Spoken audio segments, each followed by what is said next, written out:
Magandang araw mga ka-farmers. Kumusta kayong lahat?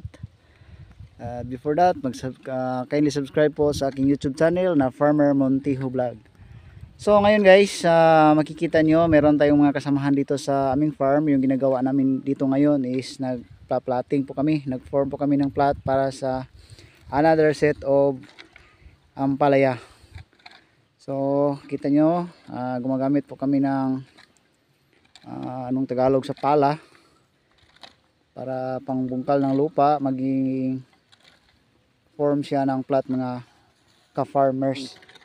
So ngayon meron kaming inilagay na fertilizer before namin tambakan ng lupa ang aming ginagawang plot mga ka-farmers.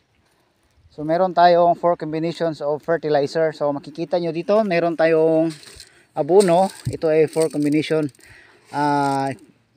Meron tayong Dofus, meron tayong Triple 14 at Yaramila Winner, then Potash.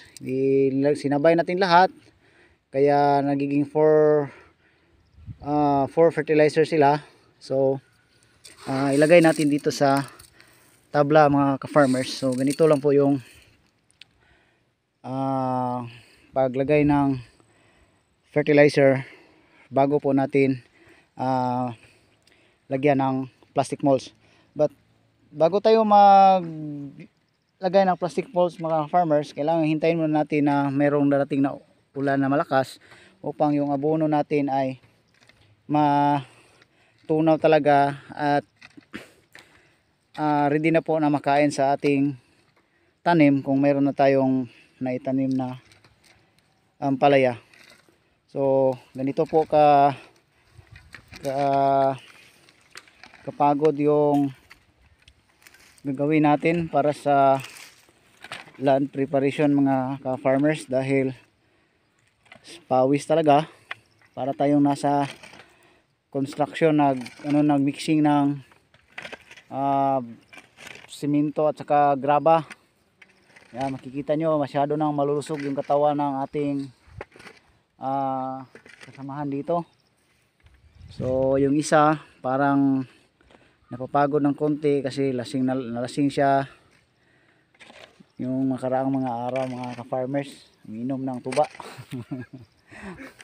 Uminom ng tuba. So ganito yung ginagawa namin dito mga ka-farmers. Ito po ay nasa 600 plants lang mga ka-farmers. So medyo konti tayo, mayroong maliit tayo ng space ngayon kasi hindi pa tayo handa na magtanim sa ating dating tinamnan ng ampalaya. Baka magka failure tayo kung susubukan nating magtanim ulit. So kaya naghanap tayo ng mas virgin na area at dito tayo magtatanim. So puntahan natin yung plot na ginagawa nila kanina mga farmers. So ito yung napakagandang tingnan yung lupa na pinag-ano namin. So kompleto na ito mga ka-farmers. Pwede na tong baluti ng plastic mold. So kita nyo naman yun tayong chicken dung or ipot. Wala na talaga, decay na talaga siya. So decompose na.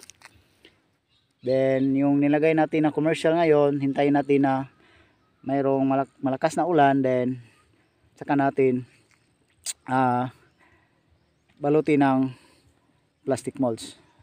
So okay po mga farmers, dito na lang po tayo, update tayo sa susunod.